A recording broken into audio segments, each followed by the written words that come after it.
With each passing year, more families are ripped apart by tragedy. More parents are struggling to explain the inexplicable to their kids. And more teenagers are growing up in a world where gun violence is normalized. It needs to stop. What the Liberals' approach always is to ask law-abiding firearms owners to follow more laws. That's lazy and ineffective government, but we believe that the focus should be on illegally trafficked firearms and criminal organizations who smuggle in weapons and put them into our community. Hi, and welcome to Power and Politics. I'm Vashi Capellos. 12 days after the worst mass shooting in Canada's history, the federal government has announced a countrywide ban on assault-style weapons, saying enough is enough. But critics have their doubts this will keep these guns out of the hands of dangerous criminals. Here's what you need to know about today's announcement. The ban covers 1,500 types of assault-style guns, like the one used in the École Polytechnique shooting, or the M16, M4, AR-10, and AR-15 rifles, styles used in the Sandy Hook, New Zealand, Las Vegas, and Orlando shootings. There are more than 100,000 of those guns alone in Canada, according to the government. The ban takes effect immediately, meaning as of today, licensed gun owners are not allowed to use them. They have to keep them basically locked up. You can still own them, but only for another 2 years. The feds have promised to come up with a sort of buyback program for those gun owners, but that will require legislation. Conservatives argue this move unfairly punishes law-abiding gun owners. They also point out the gunman in this month's deadly shooting obtained his weapons illegally, and most of them from the U.S. So how will the government address those gaps? Bill Blair is the Minister of Public Safety. He joins us from the House of Commons foyer. Hi, Minister Blair. Good to see you. Hi, Vashi. Minister, you didn't talk about this when you made the announcement earlier today, but the technical briefing following that announcement made it clear people who currently own the rifles you banned today will have the option of keeping them or having the government buy them back, one or the other. Gun control advocates, rather, say that's a big loophole. Why didn't you close it? Well, first of all, that is what is a consideration, but what we have said very clearly is as of today, we have enacted regulation that prohibits these weapons. And we will bring forward legislation at the first opportunity that will facilitate the legislation required for the buyback and provide a budget for it. But it'll be Parliament that determines exactly what form that buyback will take. I will tell you that we are absolutely committed to make sure that it's done in a safe and responsible way and affects the greatest impact on public safety. And I look forward to the opportunity to bring legislation before Parliament and the vigorous debate that I'm sure will follow. But that has yet to be determined. But what has happened today is a very significant and important step. We exercised a promise that we had made months ago when we were elected. And quite frankly, this would have been done some time ago, if not for the impact of the COVID pandemic. But frankly, we have the opportunity to today fulfill our promise to prohibit weapons that have no place in our society. As the Prime Minister has made clear, and I think is patently obvious to the vast majority of Canadians, these are weapons that were not designed for the only legal purposes that our firearms can be used in Canada, for hunting and sport purposes. They were designed to kill people. They're military weapons designed for soldiers to kill other soldiers. They have no recreational purpose in our country. They have no legal purpose, and therefore we've now prohibited them. And by removing those weapons from our society, I think we're going to make our country safer. Minister, you mentioned the promise you made in the election. Part of the promise you made was, and I'm quoting directly from your campaign document here, we will initiate a buyback program for all assault rifles legally purchased. What you're announcing today, yes, there will be a buyback program, as you indicate, through legislation, but gun owners will have the option to keep their guns, correct? No, with great respect, Vashi, that has not what we have announced today. What we've announced is we've prohibited those weapons. We have also said that we will bring forward legislation at the very first opportunity to introduce both a budget and legislation that will facilitate a buyback. We're going to keep our promise to implement a buyback program for the weapons that today we made prohibited. But you're not requiring all gun owners to participate in that buyback program, correct? Vashi, you are anticipating the outcome of those parliamentary processes. Parliament will decide the form that this buyback takes. I think we've made it very clear. There will be a buyback program, and it'll be done in a way which is safe, responsible, and effective in keeping Canadians safe. And so I look forward to the opportunity to bring that legislation forward and for the vigorous debate that I anticipate will take place. But I think all parliamentarians understand the need to keep Canadians safe. And we, at the very first opportunity, will bring that legislation forward. And I'm not going to speculate on what the form of the legislation might take or the outcome of those parliamentary processes, except to say we promised there would be a buyback program, and there will. Well, actually, what you promised, Minister, was that it would be a buyback program for all the assault weapons that you named that were legally purchased. And with respect, I didn't just make up the idea about the grandfathering. It comes from slides from your ministry's own technical briefing. And I will tell you, there has been discussion on a number of different ways in which that buyback can take place. And eventually, we hope to bring forward legislation that makes a recommendation on what we finally determine is the best way to do that. But that has not yet been determined. We intend to do exactly as we said, to implement a buyback program for the weapons that today we made prohibited. It's very important to understand as well, Vashi, that Canadians who purchased these weapons did so lawfully, because prior to today, these weapons could be legally obtained. We have put an amnesty in place. It's a non-permissive grandfathering of those weapons so that they cannot be used. They can't be taken to a range. They can't be used for hunting. They can be possessed for the 2-year period of that amnesty period, and that will allow us to bring forward the legislation that will facilitate the buyback program that we have promised, and the actual form it takes will be determined as a result of the parliamentary processes that will take place in the future. I understand that. I'm just pointing out that in the slides from the technical briefing, it also provides an option for grandfathering. I do want to move on, though, to the timing of today's announcement. Your consultations on gun control measures wrapped up a year ago. The election, you campaigned on this, as you mentioned, was in October. We're in the middle of a pandemic right now. Why did you choose this moment to bring in these regulations? Well, first of all, I think it's, and thank you for at least acknowledging and remembering that we did consult on this widely last year, that we campaigned on it. We went to Canadians and sought a mandate to do this. And since the election, we've been working very diligently to bring about the legislation that will be required to affect all of this, all of our measures that we have promised. And it's well beyond just the prohibition of assault weapons, but it always included assault weapons. And quite frankly, enough is enough. The time has come for action on this, and we have done exactly what we promised Canadians we would do. And you know, I have too vivid a memory of all of the tragedies that assault weapons have brought and been used in heinous crimes in this country. And we recall, of course, at École Polytechnique, at the mosque in Quebec. I also recall going to the funerals of RCMP officers in Moncton and police officers in Fredericton, and in Edmonton for the officers that were murdered in Meyerthorpe. And I remember what weapons were used there. And quite frankly, now is the time. Enough is enough, and we have now said these weapons that have no place in Canada, that were designed for military purposes, not for any lawful, legitimate purpose in this country, have no place here.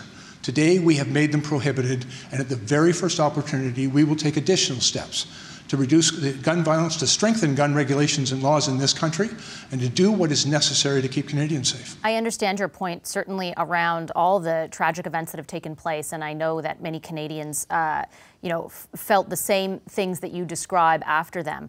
However, last week, following what happened in Nova Scotia, I asked you about this legislation. I asked you about the things you had promised in the election. Your response to me was that you wanted to avoid any suggestion that this terrible tragedy should ever be politicized. You know, the opposition is accusing you of doing that right now. It's only 12 days after what happened in Nova Scotia. There is no evidence that any of the guns that the gunman used there were obtained legally. Why now? Is this political? A couple of things, Vashi. First of all, I'm not in any way beholden to the gun lobby, but I am beholden to the victims of those terrible crimes and Canadians and our obligation to keep them safe.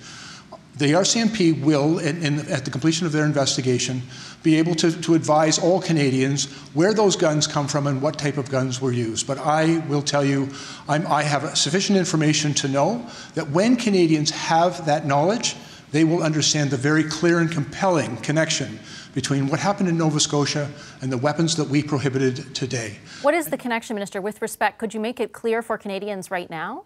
No, I think most appropriately, the RCMP will reveal the information of their investigation when they have concluded and at the time they deem appropriate. But I can tell you, I've heard from politicians for decades. Now is not the time. This is hard, and they make judgments based on their political prospects. This has got nothing to do with politics for us. This has got everything to do with public safety. We made a promise to Canadians that we would do this, and this is the opportunity to do it. Quite frankly, now is the right time. We've brought these measures forward, and it is what is needed, and we will do more. I also want to promise Canadians, we are going to live up to our obligations and commitments to them to introduce legislation that will secure our borders against the importation of illegal firearms, to stop the theft of them getting in the hands at the very first opportunity, Vashi. What is the very first opportunity with respect? And I know things are fluid right now, but does that mean that you're waiting until Parliament can resume fully before introducing any of the legislation you speak of now, or acting further on the border?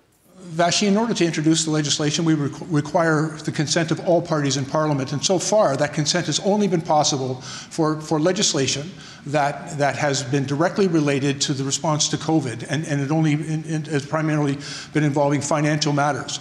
As soon as Parliament resumes its normal business, it is our intention to introduce legislation and then subject to vigorous parliamentary debate and the processes of Parliament. And when Parliament is able to resume that activity, we're ready to go.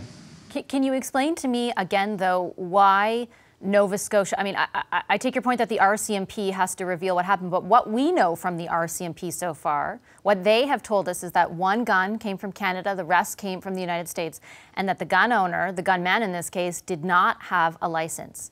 The Conservatives argue that nothing you introduced today would make a difference in that instance. Do they have a point? When the Conservatives talk about guns, they've always taken the position that nothing makes a difference, and I disagree completely. I've spent my entire life trying to keep people safe from gun violence, and I think effective legislation that limits the access that Canadians might have, to any gunman might have, to a gun for which they would commit a crime is an important part of a strategy to keep Canadians safe, and we're prepared to take action on that.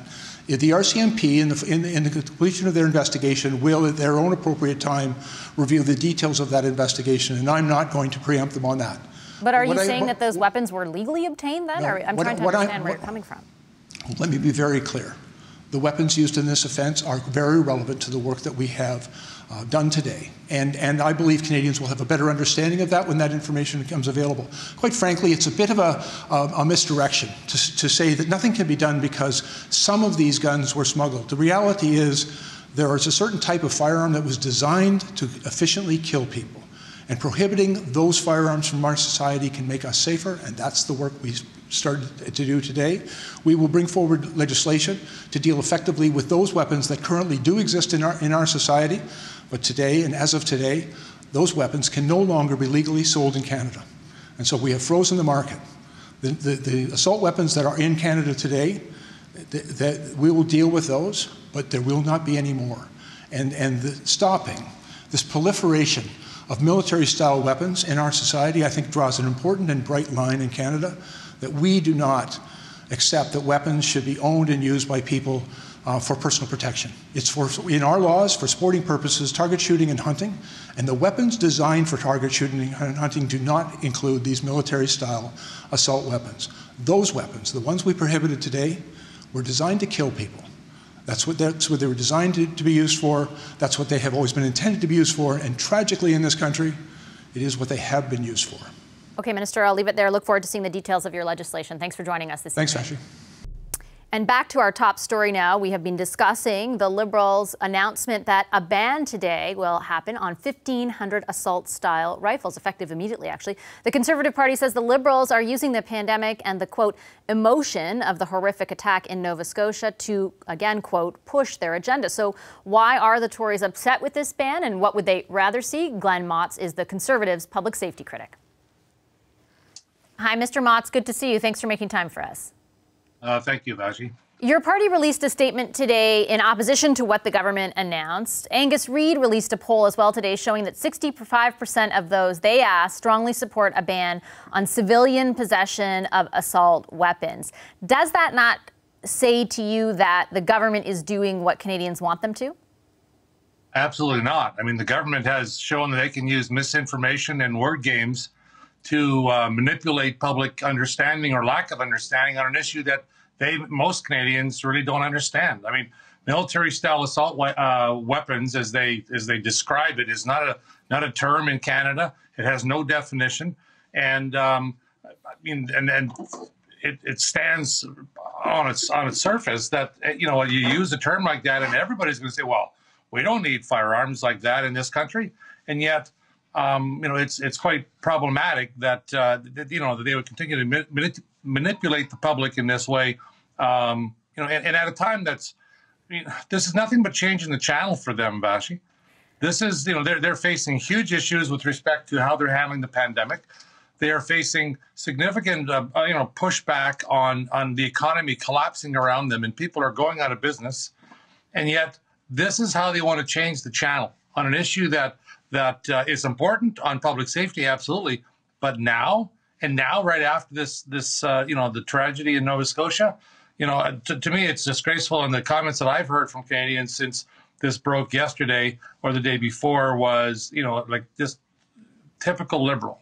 I take your point on the timing. I would only say to you that since, and I know why you're bringing up the timing, and I saw it in the release in that, and this was a question we had for the minister as well, but around the fact that Nova Scotia's, the weapons used or the guns used were illegally obtained. They were, most of them, all but one, the police say, came from the United States. But that didn't stop members of the public following what happened in Nova Scotia, following, for example, what happened in Toronto on the Danforth, from asking the federal government to do more when it comes to gun control. They did campaign on this in the election. They said they were going to do this in the election. They won the election. Do they not have the right to do it?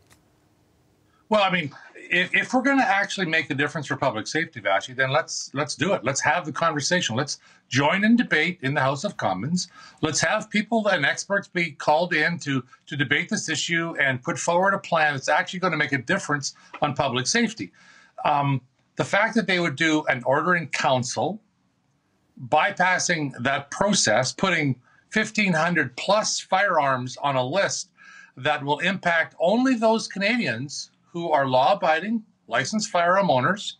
This will not. Would not have prevented the awful tragedy that occurred in Nova Scotia. It would not have prevented that. So if we're actually going to do something about public safety, then let's actually address public safety. Let's talk about stopping the flow of illegal firearms into this country from the U.S. And there's a couple points in this country where most contraband flows through. Let's focus on those areas where we know we have a problem.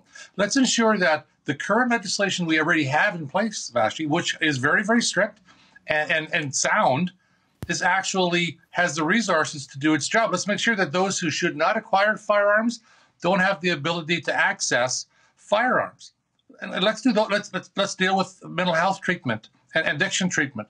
Let's deal with making sure that youth prevention programs are available to keep kids out of the gang life. Like, there's a lot of things we can do to actually make a difference on public safety. Attacking Canadians who have less of a probability of committing any type of crime is less than the average Canadian by 3 or 4 times as much.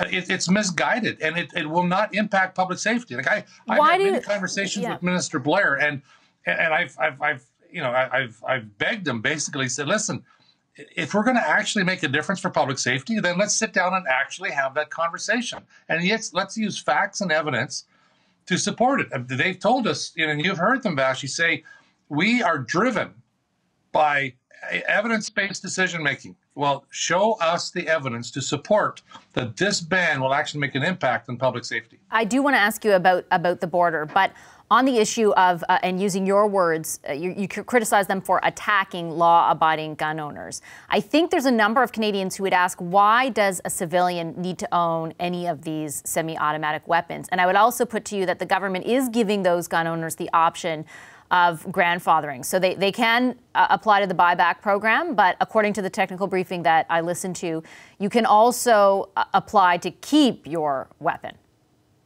Well, like I said, I was unable to participate in the technical briefing, and the few minutes that I did participate was embarrassing for the government on how they handled that.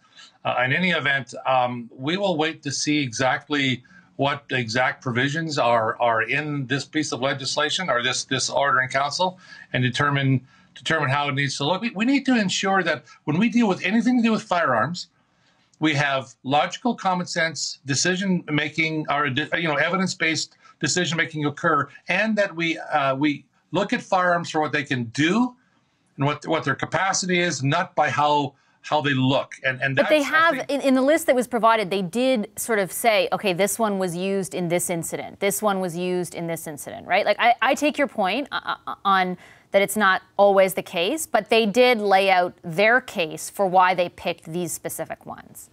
But have we lost sight of, I mean, it's people behind this. Like, why? You can prohibit anything you want to prohibit. And if an individual is committed to do something because they have some mental health challenges or they're a criminal, they're going to do it and they're going to find the means to do it. And my point is, the point of millions of Canadians who are offended by this and who will be impacted by this negatively, are saying the same thing. So why don't we actually do what we say we're going to do and make a difference in that capacity? I mean, they're confiscating, people's legally acquired property in a way that prevents them from defending their own positions. I mean, no one can even argue it. It's just a decision, an order in council, as I said. And these people acquired these firearms legally. They have the legal, gone through the legal scrutiny as myself as a PAL and an RPAL owner and holder. I've had to go through, numerous checks to make sure that I qualified to have this firearm, and so do all the other people who own them. It sounds though through grandfathering you might be able to keep them. Well, like I said, I didn't hear anything about grandfathering. Again, I'm not disputing that, but what I heard loud and clear in the little snippets that I've heard so far today, Vashi, is that there will be a amnesty period. That was the focus, the amnesty period. And as of today, though, you're basically a criminal if you own any of these firearms. And they're going to be providing information to Canadians on how they should move forward with this. And again, this is such a misguided attempt to try and deal with an issue that this impacts the Canadians who aren't the problem. And I do take your point around other contributing factors, and that's why, as I said, I do have questions around, for example, what they're doing at the border. I would point out to you, though, that there are examples in other jurisdictions where more strict gun controls were brought into place. I'm thinking, for example, of Australia in the late 90s, where we saw the number of intentional gun deaths in that country in the decade that followed those restrictions fall by half. So there is some evidence that increasing gun control measures can have an impact on the amount of gun violence in a society. Well, again, I have yet to see evidence that would support that what was done today will have positive public safety impact, and that's the concern that Canadians have. And I certainly appreciate their position. We're taking an aspect of this is the firearm. I mean, I talked to you about the people aspect of this. Like, where is that in all of this? Like, what are we doing to actually make a difference to ensure that those who do pose a risk to our communities are dealt with in a way that they mitigate that risk, and taking a firearm out of your gun safe or my gun safe because a government said it's a bad gun is going to make Canadians safer. I don't see it. Okay, I'm out of time. I have to leave it there. I know you have to get away too. Thank you, Mr. Motz. Appreciate your time this evening. Thank you. Another big story we've been following this evening, the federal government's move to ban assault-style firearms today, 1,500 of them. The Liberals say enough is enough after Nova Scotia suffered the country's deadliest mass shooting. Mayors across the country, though, have called for the government to go further and ban the firearm most often used in crimes in urban centres, handguns. So does today's gun control action go far enough? From their perspective, Ken Price is the father of Samantha Price, a survivor of the Danforth shooting. He's now a member of Danforth Families for Safe Communities and joins us from Toronto. Hi, Mr. Price. Good to see you again. Thank you. Hi, Vashi. We've talked frequently over the past year and a half, from what I recollect, and you had advocated very much for stronger gun control measures from the government. Based on what you heard today, what do you think? Well, I think, first of all, there's some progress, and we have to acknowledge that. And I think for all parties and all stakeholders, they want some clarity. The Liberal Party announced that they would move forward on assault ban or a ban on assault rifles and take action and also support Bill C-71 that was passed in the last Parliament. What we heard today was more clarity around the kinds of weapons that would be banned. So that's positive. And then also a framework and a timeline for determining things like grandfathering and buyback programs. And I guess when it comes to what you were hoping to hear, I know you think this is a signal, right, in the right direction. Is it enough?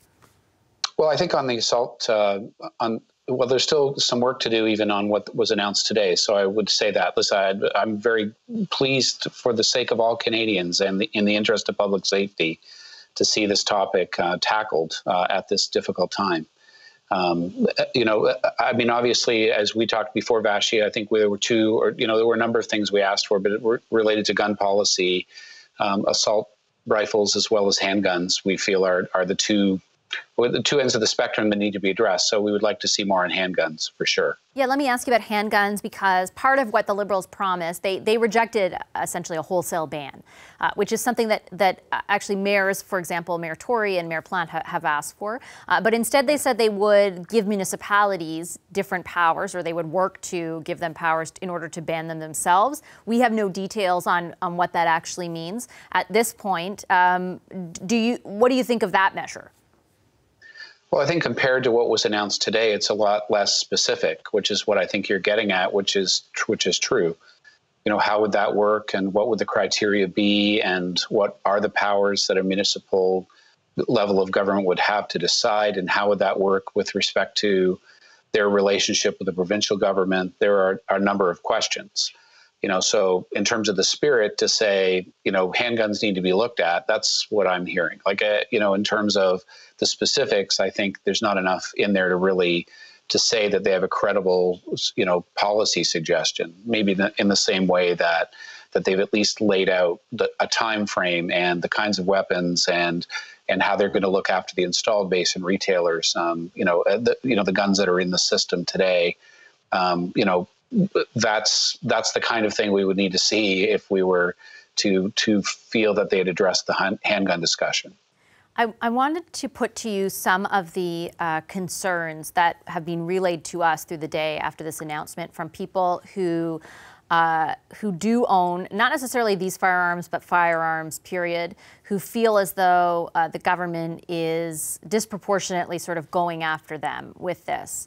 I'm wondering what you would say to somebody who has owned some of these guns and done so in a lawful way and considers it, a right of theirs to do so, who's worried about this direction, and not in a negative way, just really truly feels that way. I'm wondering how you, in your position, what you would say to them.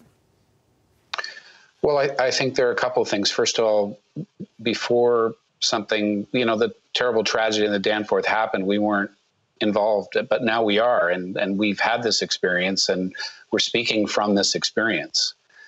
We can't, this made us look around and become more informed as a group of families. And I can't help but notice that even today, Angus Reid put out a survey that said that most Canadians are still in favor of more action on handguns and assault rifles. And that is the majority opinion. We share this society together, those that want to do things and those that are concerned for public safety measures. There have been so many indications at a government level, privately through surveys, that this is the right way to go and the will of most people. What I would say is that the folks have done nothing wrong, which is why I think the government is taking the time to thoughtfully talk about grandfathering and what should happen. It isn't fair to sort of just pull the rug out.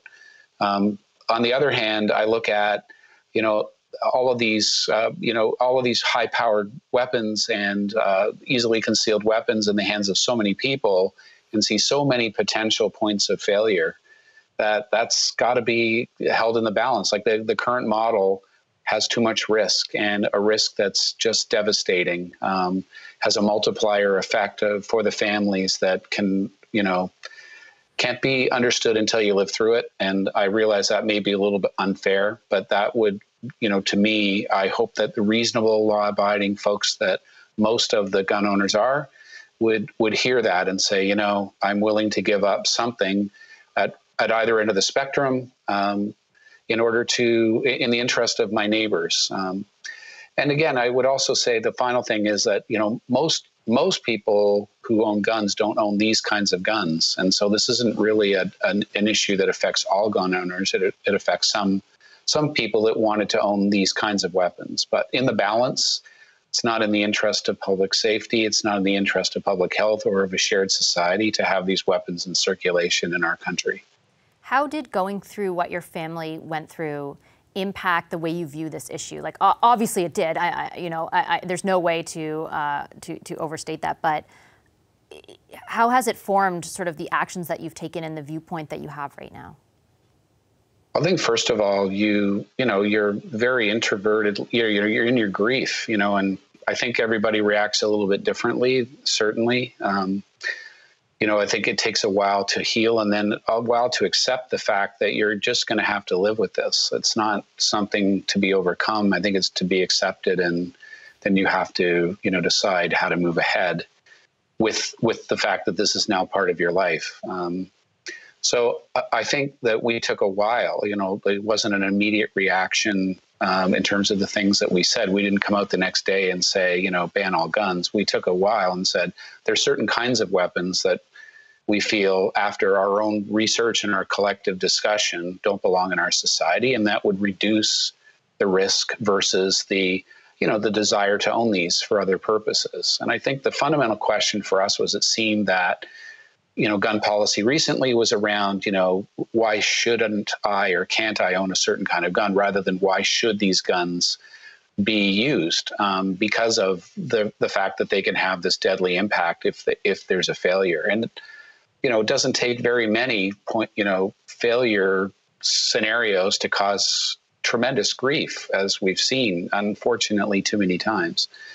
So I think we tried to take a measured approach, Bashi, and it's not easy, and not every family was able to participate in that even. But this is what the conclusion we've come to. So we've tried to be as unemotional as possible, but at the same time, it is emotional, as you pointed out. Yeah. It sure is. And I appreciate you very much making the time for us tonight, Ken. Good to see you again. Thank you. Thank you. And you too. Thank you. Ken Price, he's the father of Samantha Price, a survivor of the shooting that took place on the Danforth, now a member of Danforth Families for Safe Communities. Hi, I'm Vashi Capellos, host of Power in Politics. See more of our show by subscribing to the CBC News channel or click the link for another video.